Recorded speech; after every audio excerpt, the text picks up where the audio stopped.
Welcome back to another edition of the Daily Night. I'm your host, Brian Smith, joined by UCF superfan Tony Cummings. Man, what's going on? How you doing over there in Orlando today, man? Doing good, doing good. Thanks for inviting me on. I really appreciate it. I'm really excited to talk about UCF Night Nation. All right, man. We're going to talk about expectations for UCF in the fall of 2022, how the springboard from spring itself will lead into that. Obviously, a lot of transfers, some stuff that is important to talk about on both sides of the ball in terms of the trenches. You and I were just talking about that off air. Some of the guys coming in, obviously, John Reese Plumlee. There's a lot of different moving parts with the Knights, and it's kind of fun to look ahead a little bit about the schedule, etc. So let's dive right in. Let's start with the trenches. They got two guys coming in. Swoboda is one of the tackles. Grable's the other one. I think they're going to move Jackson inside. I mean, they may not, but I think they'll move Jackson inside. They've got Lee, Matt's coming back. This is an offense in general with all the skill talent. That's what everybody's going to talk about. That should score points. You and I both know that, especially for Malzahn's offense to work, you got to pound people. He runs inside zone. And then I expect Plumlee to at some point to be the quarterback. Maybe I'm wrong. I don't know. What's your take as a fan, and what are your expectations for the big guys up front blocking for Isaiah Bowser, etc.? Well, yeah, I think the offensive line is really, really talented. You got Matt Lee, he's an All-American, and I think he's going to be healthy coming into the season. So that's really, really important. And, those two transfers should lock down our left and right tackle. And there's some big, big boys. So, yes, they are. Excited about that. And then, guard, we got, sorry, I can't think of his name right now, the Hawaiian. Sorry. Yeah, I can't say his last name. I've tried 100 times. I give up. He's coming back. So there's your five, most likely. And that doesn't count like Medley. I mean, this is a weird deal. They could even run, hypothetically, a six-man line. One of these guys plays offensive tackle. Let's move him out to tight end and play an odd, even kind of deal with different fronts, move tackles over, and just play power football 1984 style every now and then. Of course, Bowser's 225 pounds. That's a load. I don't care if it's SEC, Big 10, Big 12, whatever. That's a lot of beef, a lot of experience, and I'm excited about it. I don't know. I mean, UCF is used to being a high-flying offense and all that. But sometimes it's okay just to say you can't stop us. That's my mentality. If UCF comes out this year and runs for 250 a game, as a UCF fan, do you think that's going to bother a lot of fans, or are they going to be kind of bitching about it because it's not as much pass? Yeah, I mean, there's that perspective that you love, like those high-scoring games. Sure. We kind of got used to that with Scott Frost and Josh Heupel. But I'll tell you what, it might have been a long dragged out game with the Gator game, the 29-17. There you go. I can't pull up the whole shirt, but that's how it was. I mean, they ran the ball, they pounded. They like you said, they ran with Ryan O'Keefe, just trying to get him on the slants and trying to get him around, and the short balls, and he took it to the house. So just between him and Bowser, that's going to be deadly. And then. But I think we'll still be exciting. We still got Jay Flash. He's going to be coming out. I mean, people might have forgot how 2 years ago that he was pretty much our second best receiver on the team. Well, you have him. You add Keymore Gamble, who I'm going to write about tomorrow on Inside the Knights, coming over from Florida, ironically, because that's who we just played. And then you also have Kobe Hudson coming over from Auburn. I mean, you've got a contingent across the board that in some capacity, in my opinion, will get paid in the National Football League. Now, maybe it's a year, maybe it's two, whatever. I mean, NFL to me stands for not for long. I mean, it's really hard. It just is. There are guys that win the Heisman that are in the NFL for 2 years. It's not an easy league. So with that being stated, when you have that many skill guys at the non-Power 5 level for one more year, this isn't the SEC. They don't throw waves at you at linebacker, corner, and D-end and stuff. UCF should be able to score with a mediocre line, and that's why I started with it. I know, again, you understand that. You understand football. If you can pound it, Jay Flash is one-on-one all the time. You're going to have scenarios where Gamble's one-on-one. He's not a normal tight end. He's very athletic. You put those scenarios out there and you start kind of looking at the possibilities, it really just comes down to the basic question: how accurate is your passer on that given day? It just, there are random things that happen where guys just get hot, like that quarterback for Texas A&M last year. He stunk except for one game, and that was against Alabama. I mean, who the heck predicted that? He was, at one point in that game, I believe he was 12 out of 13. I mean, that's insane. So sometimes guys get hot, sometimes they get cold, but UCF's schedule sets up, in my opinion, minus the Louisville game, the SMU game, and possibly one or two others, Tulane, possibly Cincinnati. UCF's going to be favored in pretty much all their games or within about 5 points. If you can run the ball and play defense, that old adage, it's a great starting point. What would you like to see added to that, like play calling wise, et cetera? Who would you like to get the ball to? Again, I guess, there are obvious games. They're like Louisville. If you let Malik Cunningham run around all game, that's not good. You got to keep the ball away from you. That's one of the reasons I'm excited about the running game too. But is there anything I'm missing here? How would you go about those games? Would you just rely on the offensive line? What are your thoughts on that? Well, I mean, you said something, the tight end. So I think that's what I want to see. I want to see more tight end play. I mean, that tight end is going to help out the offensive line that we've just mentioned that was really going to be good. So he's part of the offensive line. He's a really good blocker. And, yeah, he's a great athlete. I see him going into the NFL as well. But it's like pick your fire. You got those 3 wide receivers that are a sure thing. We got the tight end now that's a sure thing. We got obviously the running back. So it's, I mean, pick your fire defense. Who are you going to get? Somebody's going to be open. And like you said, if we're going to be pounding that, we're going to make those defenses more tired. So, but as a fan expectation, I think we probably wouldn't be happy if we didn't have 10 wins at least, minimum, So I would think based on the schedule, based on the talent, I mean, this is a very, very talented team. A lot like Kobe Hudson, and SEC was the number 1 wide receiver for Auburn. And he's come in to play against the American. The DBs aren't going to be as good as SEC DBs. So he should have a great season, just like Brandon Johnson did when he came from Tennessee. Sure. People thought Brandon Johnson wasn't good. I mean, he is good. And, it's just different level of competition. Like, the SEC is a different level of competition. Absolutely. And to your point, now, how often do you really think Hudson's he'll probably play the boundary spot. Is he ever really going to be double covered? You know what I mean? It's just, and he was a proven guy in the SEC, and he's going to be your second or your third option based on, expectation. Maybe he ends up being the number 1. I don't know. Yeah, it could be. But that's a good problem to have. And again, if you give these guys protection, they get that extra half step, that little longer to get open. And especially with Bowser in its 2nd and 4, 2nd and 5, where, play calling's easier, play action for any quarterback will become their best friend. So I'm pretty excited about that. Let's flip it over to the other side of the ball. Obviously, Lee Hunter coming in. I hope he gets healthy and he can get into shape and all that. He had a knee injury. He's looking good. He's looking good. He's a big guy, and,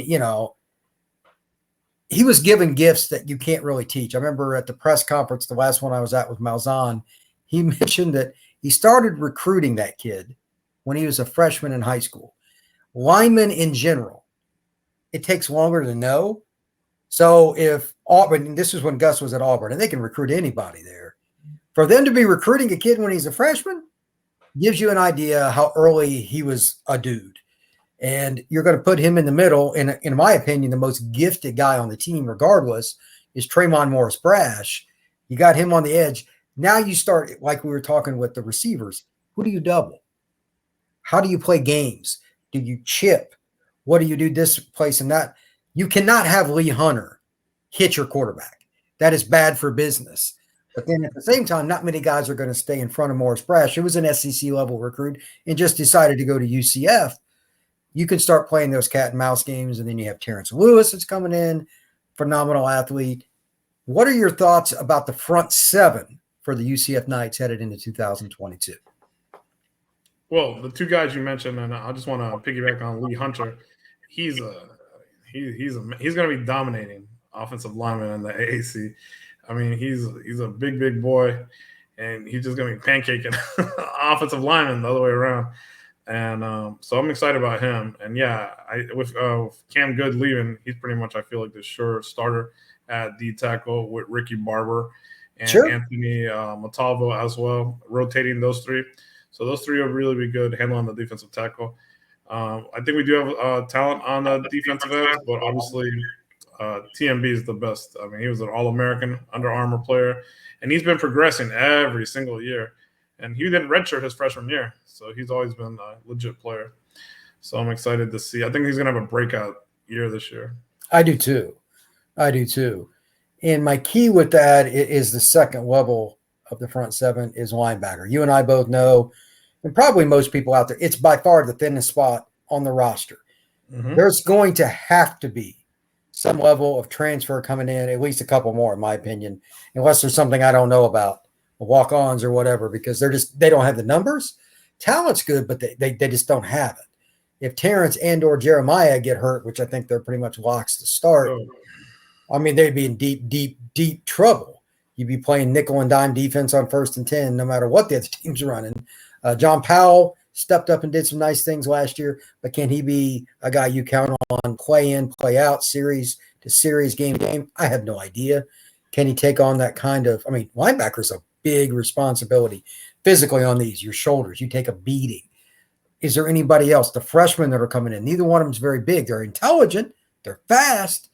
Can they take the physical part of the game as true freshmen? I have no idea. But I do know that I prefer not to rely on freshmen very much on linebacker, O-line, tight end. There's certain spots that it's usually too much. Do you think that UCF ends up moving any of the DBs? I know last year they did all kinds of crazy stuff with the hybrid spot. Hodges played it at the end of the year when Bryson got hurt. I mean, is there anybody I'm missing? Because I'm trying to figure out how are they going to manipulate this? Because at some point, somebody's going to get banged up at linebacker. It's inevitable. How do you overcome? You mentioned John Powell. I think he graduated, so he's not going to be able to help the team. They can't help him. No 6th year. I was hoping he was coming back for that. Maybe. You know what? Maybe, but I don't think so. But maybe. But the reason I bring him back up is that he played safety. So and then they put him in at linebacker in like one of the games. That I'm like, oh, yeah. I had to look up the number. I'm like, oh, I remember that. I was like, I didn't know, and that's why college football is wild. That never happens in the NFL. No, for college, sure. You see stuff, guys, just moving all over. You're like, wait a minute, on the depth chart that he's not listed there. College coaches lie all the time on these depth charts too. That's why I always laugh at them. That's why I always think they're funny, and I will continue to do those things. But yeah, that's my concern. Am I missing anybody like Jeremiah, Jean-Baptiste? Well, I was going to say that's the deepest. The DBs are the deepest. I mean, we're loaded there. We're loaded there. From senior to freshmen, we're loaded in DBs. So if some guys, if they're talented enough and maybe they just want to get them on the field, that could be an option. Like they did with Justin Hodges. He ended up playing linebacker as well. He blitzed and stuff off the slot. He did some nice things. It worked. I was a little skeptical because, again, he's not the biggest guy. He's pretty slightly built. He's just a really good athlete. Man, he was a physical competitor. You can't teach that either. And hats off to him for doing that. Mm-hmm. He played hard. He played downhill, and he was still good in coverage when given the opportunities. To that end, let's talk a little bit about the secondary to kind of wrap this up. I wrote about this earlier today. Brandon Adams, in my opinion, has the highest ceiling. Oh, yeah. Yeah. But he's only going into his sophomore year. Where do you play him? Does he move around? Do they play him at the night position some? I think there's, especially with what we were just discussing, against a team like SMU where they get that tight end, I forget his name, he's really good. He's back. The quarterback, Mordecai, is back. SMU might be their best opponent this year. It's not out of the question. No. Fortunately, SMU scares me. They should. After what they did to UCF last year, they killed them. Well, the record doesn't, give them justice because of the whole coaching, like the rumors. Oh yeah, they went through hell last year. They did. Yeah, I think the players just emotionally, kind of gave up. But hopefully, with this new coaching staff, it's the same team, and this hopefully this new coaching staff will use turn that talent around. But they're a very, very talented team. They easily could have been the third best team in the AAC. We ended up taking the third spot, but because they went downhill with all the coaching issues at the end. I thought they could have been a 10-win team pretty easily, but they just had things kind of go sideways there. Running back, receiver, quarterback, tight end, all those spots, they're good to go. Now the question is, when you're playing a team like that, again, does Adams play free safety? Does he play corner? Does he play slot? Good problems to have because you got to think about it. But the key here is finally, for UCF fans, and I've asked a lot, aren't you happy that you have a guy at corner that has, quote unquote, the chance to be a really great player again? And that would be Brown. He, in the middle of last year, Devonte Brown, I don't know what it was, but he went from just a guy to somebody I said, this kid might get paid. He might have the length and the speed, but go ahead. What do you think? Well, his dad went to and so he was a legacy, and he was committed to Miami, and then he flipped to UCF. So we were happy to have him, but he's got that in his DNA. He's a baller. I think his dad might have played 1 or 2 years in the NFL, and his brother is very talented too. So we could he'll come and play for UCF as well. Yeah, but Devonte Brown, is that how you pronounce it, Devonte, or is it? Mm-hmm. Yeah, he's legit. I mean, he's legit. He's a lockdown cornerback, physical cornerback. He's very smart, so he doesn't really make a lot of mistakes. That's what I like about him. Yeah, he didn't get beat deep. And that was the year before. UCF was literally dead last in Division I in plays given up of 10 or more yards. That is not where you want to lead the nation. And part of it, Brown was out there. Corey Thornton and him were you can't start two true freshmen at corner. I don't care what league you're in. I mean, like the LSU corners, they get these high guys. It wouldn't work there either if you had two corners that were. It just doesn't. So you're going to have errors. And now they've gotten all that. The backside of that, though, is what we saw during their sophomore year. The light kind of came on. Plus, Brandon Adams out of nowhere. He doesn't play much. Then he's starting. When Corey got hurt, they've gotten themselves into a circumstance where they could kind of mix and match, in my opinion. If you're playing more of a run-heavy team, maybe Adams plays in the slot. If you're playing more of a pass-happy team, maybe it's Hodges again. The good news is there are options. Yep. Is there anything that you would like to see out of the secondary this coming season? I have an opinion on this. I want yours first, that we didn't see in 2021. Well, there's a player that I would say this time last year, or maybe it was the summer, but we were predicting that he was going to be the starting either safety. He was going to be a starting CB or safety. It's Jarvis Ware. And he was really good at Missouri. And he got injured when the season started. So you want to talk about having good problems. We got him. So I'd like to see him play because he was very talented playing at Mizzou. I don't know. I have no idea what's going on with him. Until I see him play, I have no opinion. Fair enough. That's just like I have my list. I'm doing my countdown of top 15 most important players. Not best, most important, like how they impact the team and all that. You could put him number 1 or number 50. He didn't play last year. We don't know. How healthy is he? How dedicated is he? I'm going to leave him completely out until I see him in the spring game. And I'm assuming I don't even know. It's not like Gus is going to hand out the scouting report to the other teams. You know how he is. But if Ware plays in the spring game, again, he's a long, athletic kid. He's from the Central Florida area originally. I think he's from Apopka area. And he's a kid that can really run. I think he played at Wekiva. And he's a kid that maybe he's able to be your other safety. Maybe he moves around. He can play corner. But again, like you said, expectations were high. Then he got banged up. It is what it is. My expectation is not a player, but a group. And this is something that drives me nuts, not just UCF, even at the pro level. If the ball comes to you, catch it. UCF got their hands on a lot of balls that they did not catch in the secondary last year. You want to go from 8-4 to 10-2 or better? Turn those drops into picks. It's really that simple. And I'm not trying to pick on guys, but there were probably 4 or 5 conservatively they should have picked last year. And that changes the outcomes of games. Turnovers are the number 1 predictor of wins and losses, period. Always has been, probably always will. Momentum, chance to score on that play, flipping the field, everything comes into play.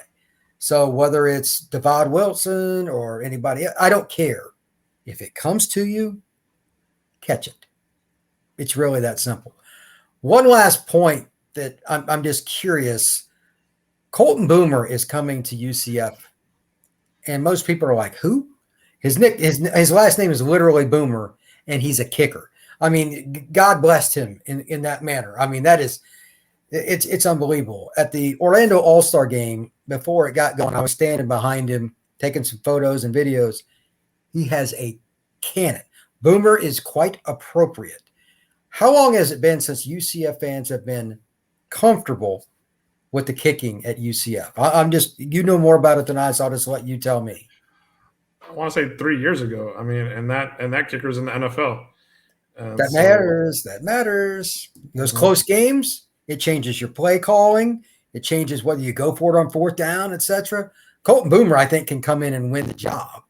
It's funny because they gave him a preferred walk, and I think he'll be on scholarship Oh yeah, by October. But, that aside, again, this is not your normal kid. He'll kick a 40-yard field goal. I watched him do it, and the ball will be half up the pole. He can kick 50-yarders all day, and he's a great athlete. He's a kid that can run a 4.5 40. Kickers don't normally do that. So yeah. I mean, that's I mean, awesome. he's got. I know he's a kicker, but he's built, man. He looks like He's shredded.